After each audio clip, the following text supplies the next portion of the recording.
A warm welcome to each one of you. This is the Naomi Talk Show with yours truly, Liz Kenywa, and kama kawaida, I'd like to appreciate each one of you that has become part of the big family that we are becoming. Because guess what? We are growing because you've chosen to grow us by watching our content, by forwarding it to somebody else, and also by following what we get to air in our spaces. Both, of course, here on the Naomi Talk Show YouTube channel and on the One Accord TV. And we are grateful. So grateful. So if you're new and it's your first time, please remember, this is a place where we get to do three things. We equip, we educate, we inspire through every story that we get to air on this space. And we believe there's a way God intended for us to do life. But do we know it? Do we understand it? So we get to unfold it here in all the stories that we get to share. So at this point, allow me to invite you, pull a seat, take a pen and a paper or a book, because learning begins now. Right now. 2 minutes, 3 minutes to get yourself ready. Yes, because this one you can't listen to it without a pen and a paper. This one you've got to note it somewhere so that we can learn and continue learning and unlearning some things that we have adopted along the way that we need to drop. So we want to discuss a very interesting topic, sibling rivalry. Vurugu vurugu pale nyumbani. I saw one time a conversation where someone asked, why is it that cousins meetings don't last long? And some of us grew up in homes where you could not talk to your uncles or your aunties. And then probably you're seeing it starting to replay somewhere in your own nuclear family. And you really need to, and you're desiring to see how you can really work around it to make sure that there is unity, there is oneness among the siblings. Because really that's how life is supposed to be. But sometimes in our families, we found ourselves where there is sibling rivalry that has simmered for so long, and people prolong it, and they don't really work around it, and it ends up being, quote unquote, very toxic. Yet, it's between blood and blood. Sad, right? But today we are going to learn how we can really overcome, how we can deal with sibling rivalry, because at the end of the day, the solutions we need, we will find them here. We are not just here to diagnose problems, to highlight problems, but we are here to also try to come up with ways and solutions of how we can go about them. So at this point, allow me to let my guest once again introduce herself, then we can get to continue. Karibu, Mami. Thank you. Thank you, Elizabeth. Yes. I thank God. I am Pastor Tabitha. I'm born again. I love the Lord. I am a pastor. I am a wife. I am a mother.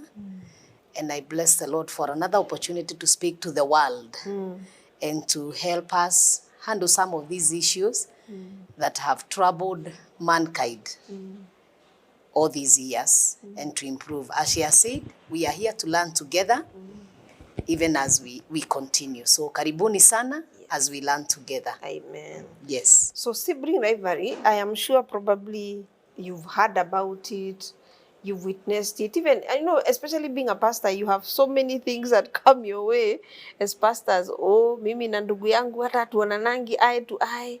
Me and my sister, we've not even talked for over a year because we disagreed over a matter and over an issue. What do you think is the cause of sibling rivalry? Now, when I got this topic, I went into my spirit. Just it started boiling in me and coming to me. And I'll start by saying, sibling rivalry is as old as man. Yes. It has not started today. And unfortunately, it has continued. It started with the first family, sibling rivalry, and it resorted to murder. Yeah. The first family, the bigger brother killed the older brother, murdered him. Sibling rivalry. That is Cain and Abel. Yes. For Jacob and Esau, it started in the womb. Rivalry of fetus, you can imagine. So sibling rivalry has been there. So is it there in your family? It's there in my family. It is not something so unique. Don't feel like we have a problem. Of course we have a problem. That's what we are looking into. We have a problem, but I wanted to show you. But your problem is not very unique. It is not very unique. Yes. It is as old as man. It resulted to murder. So even this day we hear of brothers murdering. You know? Wanapagiana jama.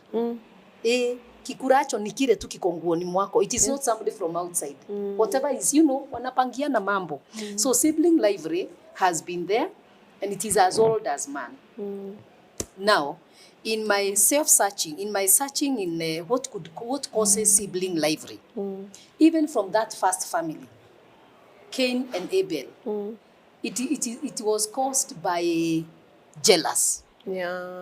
They were envious of the elder brother. Cain was envious of his brother simply because his sacrifices had been accepted. Surprisingly, even today, it is a core cause of sibling rivalry. Not big things. It is jealous. We have come home for Christmas. Mimi nimekuja na Pro Box. Umekuja na limousine. So it is like, ni vile ulisomeshwa vizuri ukaenda campus. Lakini ulienda campus because you had the brains. So mimi nilipata ka diploma maka certificate kangu and I went to a technical school. So where you are, because of you are able to get, because we are not. So it starts from the first family. Jealous. You are envious of one another. That is one cause. You have asked me about the causes. That is one cause. The other cause of sibling rivalry is a competition. The spirit of competition, which does not help. Please, I would say it in capital letters. I would say it. Please stop competing. Don't compete in a family. Live your life. Compete with yourself. In fact, that is my principle in life, Elisa. That I compete with myself. I will not look at my college mates. I will not look at my colleagues. I will not look, you know, even churches compete. Pastors compete. Competition is all over. So when it comes to the family setting, competition ikiingia, rivalry inaingia. So when we are coming for the family get together, ni kama tunaleta results. Where have you been? Where have you been? So you are coming with your results. Ni kama KCSE imetangazwa. Wewe uko na A-minor, yangu haijatolewa kitu imesimama. Wewe ni nini ulipita vizuri? Uko na, you know, it is kind of when we are coming together, we are bringing for results. So the other cause of sibling rivalry, competition. Competition. May God help us. So that we learn, compete with yourself. Don't compete with your brother. Don't compete with your sister. Our giftings are very different. Our way of learning life is very different. Just compete with yourself. The other thing that causes sibling rivalry, and this is brought about by parents or elder brothers and elder sisters, is comparing children openly. Comparing children openly. You know, some ignorant parents, if I'm harsh on that word, please bear with me. It's the reality. Okay. Some ignorant parents will compare their children openly and tell you, sorry, I don't know the name of any of your sisters, but it would be like, I have a sister by the name Jane. So it could be, Tabitha, why can't you be like Jane? Jane has done. By the time I get out of that family meeting, I'm already feeling, I'm no longer even in my spirit, I'm no longer in very good terms with my sister. Just because my mother or my father has provoked it. So comparing children openly, because this one is achieving, this one is not achieving. But what you are achieving is not what I'm achieving. You may be achieving academically, but I'm achieving in sports. And you know that begins very early when children are even playing at home. Yes. So, mbona wewe kila saa ukicheza lazima uwezi cheza polepole kama? Uwezi cheza polepole kama? So it begins at a very tender age, a parent comparing this child to the other. I thank God because it did not bring lively, but even teachers, when you have your daughters, your children are in the same school and they are gifted differently. And teachers will compare them openly. Bona usikue kama bradhako. It happened to our son because they are gifted differently. So there's one teacher who was just on one of our sons telling him, why are you not doing like your brother? Are you sure he is your brother? Excuse me. Please, yes. Such that it has taken so long for our son to forgive that teacher. But by the grace of God, finally he forgave him. But he would tell him every other day. Every other day. And yes, why can't you be like your brother? I can't be like him because I'm not him. Yeah, I can't be like him. I am a public speaker. My sister Jane is not a public speaker as such. Yes, she's a teacher of the young ones, but she's not a public speaker like me. So if you go ahead and compare the two of us, you are not helping us. So that comparison, parents who are like me, parents of my age, and those that are coming, and those that are ahead of me, please, comparison of children, please stop it now. Yes. As from now, don't compare your children, especially openly. If the best thing you can do for your children is just pray for them to excel in their fields. Why do you want all of them to excel academically? They are gifted differently. So another one is excelling in business, doing business. Don't tell me, mbona ndugu yako amefanya biashara, amefungua huku, amefungua huku. Leave me alone. You may never know the troubles I have gone through as I have tried to put up businesses. You may never know how much I have lost. So where I'm excelling, just encourage me that. So comparison is something else that has brought about. I have already said about jealous. The other thing that has brought rivalry is greed. Greed. Because there is a common meat here that we are sharing as children, as siblings. There is some common meat that we are sharing. And here you have that spirit because it's a spirit, greed. So there is that share that you are insisting must come to you. Rivalry inaanza hapo. Tumeachiwa shamba. Wewe una insist lazima yako ikuwe ile iko kwa mto. You are just thinking about yourself. Bona hii shamba basi, instead of doing it this way, tusiifanye hivi kila mtu awe yake kasehemu kake kanagusa mto, kila mtu ako na boga. Bona ni wewe unataka kulima from January to December. The rest of us tukae kule, tunagojea the usual rains, and now there are no usual rains anymore. So that issue of greed has also brought rivalry. So much. So much. It has brought a lot of greed. Wow. It has brought a lot of rivalry. The other thing is parenting style. Parenting style. Parenting starts at birth, ends in death. By the time my mother was passing on, not very long ago, and so I was just the way I am with my teenagers, she was still parenting me. Yeah, she would still look at me like her daughter. Yes, her baby. No, her baby. Yes, her baby. Actually, her baby. Her baby. So the way we also bring up our children, there is a way we do it, and we create lively among them. Now, favorism. There is one child for your own reasons, which may be baseless. From where I stand now, I can say they are baseless. Favoring some children, that is a parenting style. Favoring one and not the other. You know? They favor those ones that are called by your mother's or your father's name. I didn't want to come to that direction because I didn't want to appear like I'm on a specific culture, because I know there are those of us who do that kind of naming. Yes. So our firstborn son is after the father's father. The secondborn is my father. So I will love my father more. Yes, he will take his father. Sasa tunagawanyisha boma. Rivalry inaanza hapo. So I am favoring this one and I have more money. So mambo yake inakaa ikienda mzuri kwa sababu niko na pesa. Unaveva huyu, you have, kuna zile vitu zimekuzunguka. So he looks like he's on the receiving end. So parenting style. If what you have is not enough for all your children, for example, you have 4 boys. You are blessed by the grace of God. You have 4 boys. Na wote wanataka rugged jeans for Christmas. If you can only afford for 2, wachana nayo. Yeah.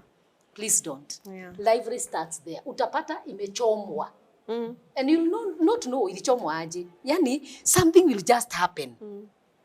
It happens. Something will just happen. So, favorism. treat your children equally. Yeah. So parenting style is another course. That is the one I was emphasizing on. How are we parenting? How are we bringing up our children when they are together? How have we shown them ya kwamba wewe ni wa mom, wewe ni wa dad? It creates lively because we are different. You know, it just reminded me when my mom was growing up, she tells me they were about 13. Wow. And now being 13... That's a football team plus. And a referee. A whole football team plus. She was telling me, of course, they were from a less privileged family. And the mother would say, ile tumepata, kama ni kila moja aonje, itagawanyishwa. Between the 13 plus the father and the mother, 15 of you, kila mtu aonje. Kadogo, kadogo, kadogo. Whether you are the first or the last, tunaonja sisi wote. Kwa sababu ndio imepatikana. So hakuna mwenye atasema, wewe unaekeangwa nyama mingi kuniliko. Ama mboga yako ni mingi kuliko yangu. And that is a testimony of once you bring them together knowing that there's no favorite, they have continued on with their relationship as siblings way even after their parents passed on. Parenting style. So we are looking at them and we are like, wow, they still struggle to meet. They still struggle, you know, even in their old age, they are struggling to meet once in a while, share a meal together, because they learned it. Ikiwa kidogo, sisi wote tunakatanisha. And that supports where you said if you have 4 sons and they want rugged jeans, you can only afford to, don't buy. Yes. Don't. Yes. Wow. Parenting style. So hapa ndio shida iko. Parenting style, how are you handling it? There is jealousy in the family that brews. There is competition among the siblings, comparing the children, and these are the things we are saying parents can fuel. Actually can fuel this sibling rivalry. And of course there is greed, where one sibling or two feel more entitled than the other members in the family. I don't know whether there's another one we can handle before we look at how to effectively go around it. Another cause of rivalry is where we have special need children. Where we have special need children, even from a very tender age, from where a child can understand that your brother needs this because of 1, 2, 3. That also brings slavery because we do not make it clear. We conceal some information. We conceal some information. You're growing up and one of your sisters or your brother has a condition, so hawezi fanya kazi gumu. As I've grown up in a country working in the farms, and one of my sisters would not go to the shamba so much, and you know, it was not good. It was not good to us. It was not clarified to us. Why fulani sisi tukinyeshewa tukichuna majani hawezi nyeshewa. Tumenyeshewa hawezi nyeshewa. Tumeendea kuni hawezi endea. This person is just now our parents are not coming out clear that she has a health condition. She cannot do that. So when there is a special need child, it can bring rivalry. So that for that one, I would say it is squarely on the parents to make it clear to the children. Unaona kuna mmoja kila wakati jioni anapewa kamaziwa. Unashangaa amekuwa pusi ya familia. They are very small things, Elizabeth, but they bring rivalry because they are not clarified. Maziwa tumeletewa na chupa, tulikuwa tunaletewa na chupa ya Tree Top. Hiyo hujui wewe, chupa ngumu. Unaiona? So tunaletewa hiyo maziwa. Si tunapikiwa chai na hiyo ndio tutakunywa usiku kidogo na tukunywe tukienda shule. Then unaona kama maziwa imechemshwa imepewa mtu fulani. Amekuwa pusi ya familia. Please let's get a clarification. Mbona huyo anapewa maziwa? Yeye hapewi githeri tukikura. Tulikuwa tunaita maram. Githeri. Mbona yeye hakuri githeri? Tuelezewe if there is a problem. If there is a problem. So parents, I'm coming back to you. You have a special child a special need child, needed child in the family, please make it clear to the rest of the children, your brother, your sister, because of this condition, and for us to have him or her, I mean, to help her to continue being with us, we must go this direction. Actually, it reminded me, there's a time we hosted a lady who was talking about the challenges of raising a special needs child.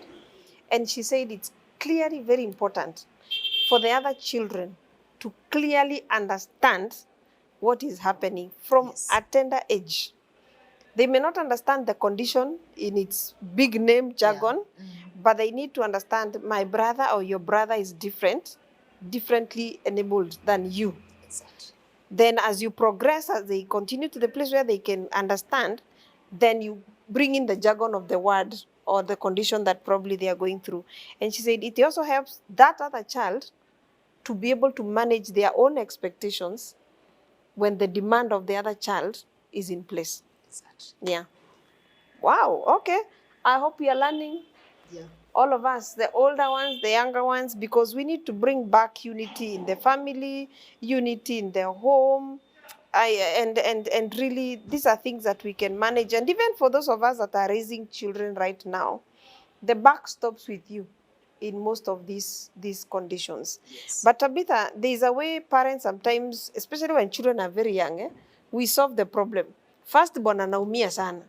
Two children are playing. The first and probably the last or the second. And the firstborn always feels like the victim who has to be denied. We pea mtoto. We wacha. Wewe wachana na mtoto. We mpe. Because the lastborn anajua akilia, akipiga nduru. The mother will come running. Anyang'anye firstborn. It's like a firstborn has no say when it comes to all these challenges. What would be your take on that? I was to come to that because I know there have been incidences where the firstborn anapatikana akinyonga haka kengine. Amekafinya. Amekafinya because kalikuja interrupt with the, my possession was taken. Yes. Now, not only my possession now. Even now my rights. My rights were taken. Yes. I'm almost insignificant. I actually thought about it even last night because I heard of that incident where kakijana kadogo tukamenyonga sister yake. Guy ananiulia mtoto. Kwa sababu, what we need to do is to, it is squarely on parenting. We need to make our children, the big brother, the big sister understand, this is your baby sister. Yes. Unaona? As early as, unajua the generation we have, Elizabeth, is not the one that mtoto anatoka supermarket. Apana, this is a generation you tell, now, your brother, we are expecting a baby. Sidio, we are expecting a baby. You have been so much alone. So unataka mtu wa kucheza na yeye. Sasa Mungu amemweka wapi? So you prepare. You prepare. So of course there will be questions and you'll answer with wisdom as time goes by. So when finally this baby comes, you'll now be able to, you started it. So as they grow, you make them bold. Na umfanye ampende. Even those play things, play items, those toys, make provisions as much as you can. Asikuje kunyang'anya yule taa zake zote, ogezea, nunulia huyu zake. Okay. If it is like my home, where there are only boys, then so magari, yenye ilikuwa ya yule mkubwa, ndiye huyu amepata. But you just make it clear. I have said, from the word go, move a journey with your child. Yes. With the bigger brother, with the bigger sister. Na umuonyeshe mtoto wetu anakuja. Na mtoto wetu anaendelea akiku. And then uondoe hiyo kitu ya ukoma. Kushinda ukimkemea, ukimwambia hapana wachana na mtoto. Si hata yeye ni mtoto by the way. Hata yeye ni mtoto. Si hata mimi ni mtoto hata saa hii wa mama yangu. So you just make it, don't do it so harshly. Asisikia kama possession, rights is no longer significant, kila kitu ni ya mtoto, hapana. Actually, I had a story, an incident where the older child versus the very last child. The last child knew how to manipulate. So, akasema, unanisumbua, ngoja uone. So, akasimama, akapiga nduru, the mother came flying.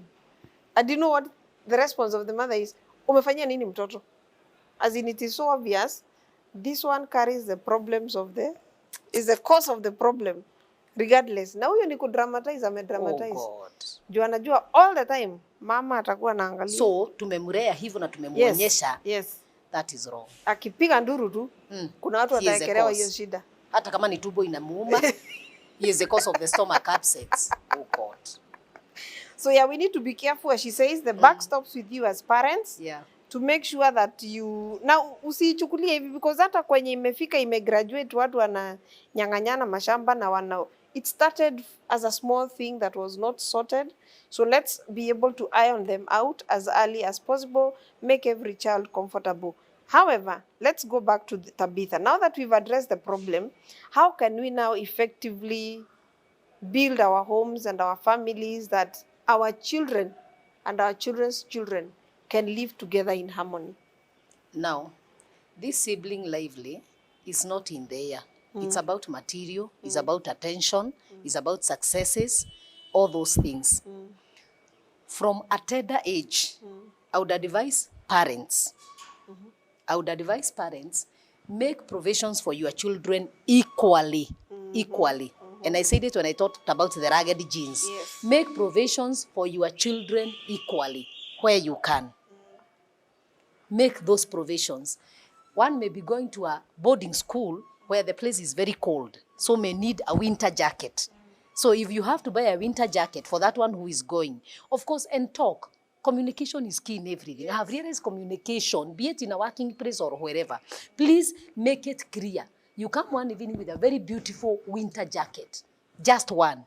Let the others understand this one is for your brother because yes. So for you, you don't need such, but I will buy you jackets. We'll go with you, you get something like that. So the first thing is make provisions for children in equality. And now I am happy that our constitution now, you know, the previous one, for us girls, we had nothing. Yes.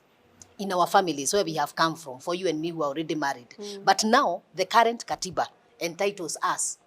Imetusikia. Imetusikia. Ai, please tafadhali. Equally. Now the katiba imeondoa boy and girl. We are all children, which is so good. So in our parenting style, make provisions for all children equally. Yeah. Toshanisha watoto. Awe amefanya nini ama hajafanya nini. By the way, even our parents, penye nilisema wanachangianga, is because when we are coming for the family meeting, there is one who will come, boot imejaa. Imejaa. Mizigo inatolewa tu. Because aliingia Naivas. Akitoka, this person alisidikishwa. Karibu ifungwe. Alisidikishwa na attendance. Alifagia kwa unga, kwa sukari, kwa tissues, kwa sabuni, kwa everything. Karibu supermarket ifunge ili stock. So by the time we come from home, mom is already like, huyu ndiye mtoto wangu. Kama nilikuja na kidogo na huyu alikuja na mingi, ni kulingana na mapato. So accept us the way we are. Yes. So wazazi wasichangie hiyo. So make provisions. Then ina happen, sasa huyu mwenye alikuja na buti imejaa, imefika wakati wa kurudi Nairobi. Si ndio? Tunabeba mandizi na ndoma. Hiyo mgomba moja tugawanyishwe vizuri. Regardless of what you came with. As parents, well, I'm from that place where you come so loaded, and of course you went loaded. And even if you never went loaded, personally, we have always carried mgomba wa mandizi. So you give it equally. Make those provisions you are making equally, even for the elderly. I wish kuna shosho anaweza interpretiwa hii. Aache kugawanyisha watoto. Because tumeenda vizuri, tumesoma, tuko makazi huku. Unaanza kutugawanyisha when we are already adults, just because of what we are coming with at home. So make provisions equally. That is very important. Now the other one I would talk about is avoid rebelling your children. Usiwawekee rebel. Hapana, kama ni Wajiko, kama ni Wafura, kama ni Brayo, abaki hivo. Don't rebel them according to their achievements. Oh, my A student, my yes, A. My A students. Chopi wa boma amefika. Kwani wengine ni nini? Chopi wa boma amefika. Na sisi so wengine. Sisi wengine si kutaka tulitakataa kukua chopi. Haikuwa inaigia sana na ile iliingia inatusaidia. Na muumbaji aliamua. Na ni muumbaji aliamua. We can still lead and right. We are not, we are not just lost. Eliza, we are there. So don't rebel your children according to their achievements. They remain your children. Yeah. Yours. So the moment you gave birth to me, unipea jina ukaniita Tabitha, mwingine ukaniita, let's remain with those names. Yeah. About the names, the labels that depict our achievements, they bring rivalry. Wow. Yes. Wow. They bring Daktari wa rivalry. boma. Daktari, hata tulisahau jina yako. Tulisahau jina yako. Sababu ya your achievements. Sasa tuko kwa boma unashida ukiitana. Nimeona professor. I mean, please. Tuambie tu ama tumeona. Shiko na ku. Just tell as simple as that. Exactly. Yes, don't label your children. Wow. The other thing is focus on your children's strength. Look at their strengths. You know, wakati tunarushanishanga watoto, even our age, Eliza, is when we are looking at what they are not able to do. Yeah. But look at their achievements, look at their strengths. So, he may not be very good in academics, lakini wacha aigie kitchen na kufanyie pilau. Yeah, by the way. Utamuulizia kazi in the big 5-star hotels. Ama useme akapike sijui wapi. So, as parents, to avoid that lively, let's look at their strengths. Yes, even as you look at them, see their strengths. And don't compare who you are kopade. See the strength individually and celebrate. Per child. And celebrate. Celebrate. Don't, you know, by the way, when I was thinking about this, I was like, thank God for CBC. Because the former curriculum, although we are not yet celebrating it so much. Thank God it's in a CBC kwangu, and I have nothing against it. But you see, the former, the curriculum we are getting out of was causing us only to celebrate A students, position 1, 2, 3. You know, na kure nyuma, where you call position 269, you are nobody. Now we are getting out of that. Now we are celebrating all of you who have exceeded expectation. Exactly. Wow, I love that. Based on your strengths. Yes, based on your strengths. So we are celebrating, all of us, so we can celebrate. So focus on the strengths of all your children individually. Don't group them. Yes. So, Ministry of Education, we are simply saying CBC is good. Just streamline it. Inyoroshe kabisa. Itasaidia kupunguza sibling rivalry. Imagine. Just imagine. Then the other one is show love. Show love. Practical love. Practical. Not hypocritical. Show love to your children equally. Yes. Show love equally. Love them equally. That is something I preach and I practice. Yes, I practice. For my big family of 2 sons, it is something for my big family of 2 sons, and they know it. I love them equally, and I preach that. We love them equally, regardless of who is doing what and who is not doing what. Loving your children equally. You know, at some point, I almost got shocked because I knew there were 2. When you said big, I was like, Yeah, that's my very big family. Okay. Because, and we tell them, personally, I tell them openly, each of you was here 9 months. Yeah, none exceeded 9. Yes. Okay? 9, hapa. So, with that, muko sawa. And both of you, I went through the same journey. Through the same pain. Hakuna ati mwenye alikuja pole pole. Mulikuja na fujo. So I mean, I will not describe about labor with the 2 of you, but the thing is 9 months, and here you are. So I labored equally for both of you. So I love you. So parents, to reduce and to minimize that lively, let's love our children equally. Yeah. Equally. It will help us. It will help us a lot. Then, of course, I had talked about have free communication. Let communication lines in the family be open. Let them be open. If you're doing a meeting for 1, 2, 3 people, let the others understand, mbona mimi si kuitwa. By the way. Now, I'm in a big family, okay. I said big family of 2. Now, I have been born in a big family of a whole football team. Now, if mom decides to do a meeting for 4 of us, and then the rest are there, fulani wako wapi, waliitwa nyumbani. Ama wanapelekewa 2 reports. Hiyo inaleta library. Please, let us understand. Parents, please, let us understand why you're doing this for these 2. I'm talking about free communication lines. Yeah. Let us understand the why and the why not. Please, make it clear. It will reduce our rivalry. But if all the time you are just calling some people behind the tent, this time, another meeting behind the tent, na umetuacha hapa, hapana. We will never heal. And we will pass it on to our children because my children will meet with their cousins. Daddy alikuwa home. Oh, alikuwa home. Sikuka alikuwa ameitana. Haya. Baba yenu hakuitwa. Oh. you know, now you are already passing on lively to our own children now. Yeah. So ni begu unapanda. So parents, those that are our parents and those that are parenting with me, let's show love and concern. Let's communicate with open lines. That's what I wanted to say.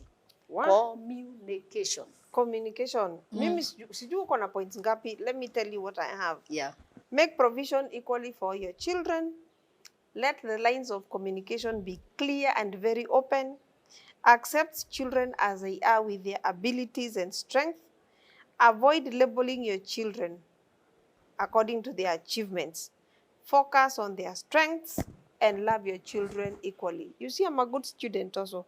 I am learning because we are really endeavoring. We want to make the family bond once again work, for family members to gel. It is unfortunate, Tabitha, when you go to some spaces and you hear cousins don't talk to each other. Why? Because it began with their parents. Exactly. And now they're having to adopt their parents' hatred, let me use that quote unquote, and then they carry it to themselves and their children. Very unfortunate. So this is a place where we want to learn how we can break free from those things, and we have to be intentional and say it ends here. And oneness begins here. And I'm loving these points that you brought, that yes, this is a problem, these are the root causes of the problem, and this is how we can diagnose and we can progress together as one family. Damu moja jamani, damu moja. It's interesting, someone, or relative, your sister can be sick, and you cannot even go to donate blood. Kwa sababu mlikwarusana, mukakwarusana, hamusikizanangi, hamuongeleshanangi. May the Lord help us.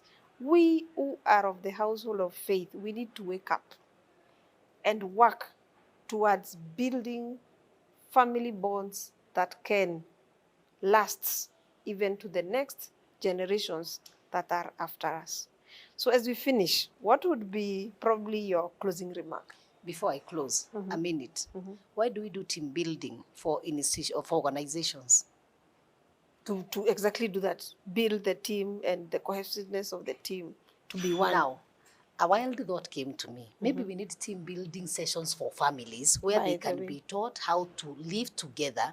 Because when we go for team building, we are shown the importance of working as a team, the results that come after working as a team. And I was like, now we do team building. I even wrote it because it just dropped in my spirit. We do team building for organizations because we want results. Now I was like, suppose in families, we could also do team building sessions. We come together and we have team building sessions, and it is demonstrated to us. Together, this is what we can achieve. Alone, this is how you will struggle. So can we come together? Alone, together, this is what love can do. This is what cooperation can do. When you bring your strength, I bring my strength, we achieve more. That could be done if it would be possible. That's what I thought. I have gone for team building sessions, but not as a family. Within organizations, it happens that way. So I would say God helping us, because everything is around God. This is something we bring to an end. We need to bring to an end. Sibling lively, our generation, my generation. Please don't carry on. Don't borrow on to the fourth generation. Lively ilianza with our grandfathers over the shamba. Great grandfather. It came to my grandfather. Now it is with my father. Then it comes to my brothers. Ishindwe. Yes, that coming, that lively that is just continuing. We should say no. The way we are saying no to sicknesses and other things that have come from our generations, even sibling lively, we should not. We should know. And because we have already said the things that cause it, which are very simple and very direct, please, let's not allow. Just the way we have not allowed sin to dominate us that came with Adam and Eve in the Garden of Eden. Yes, we can still say the lively that started with our first brothers, Cain and Abel, will not continue with us. Yes. Wow. Fight for peace. Wow. Fight for peace. I love that. Yeah. That's a tweetable tweet. Fight for peace, because at the end of the day, love wins. We need to love, and love wins. I always like to end with a quote, and this is what I have to say. You don't get to choose your siblings. They are God's gift to you, as you are to them. Therefore, let us love and continue to love and love one another. God bless you. See you next time.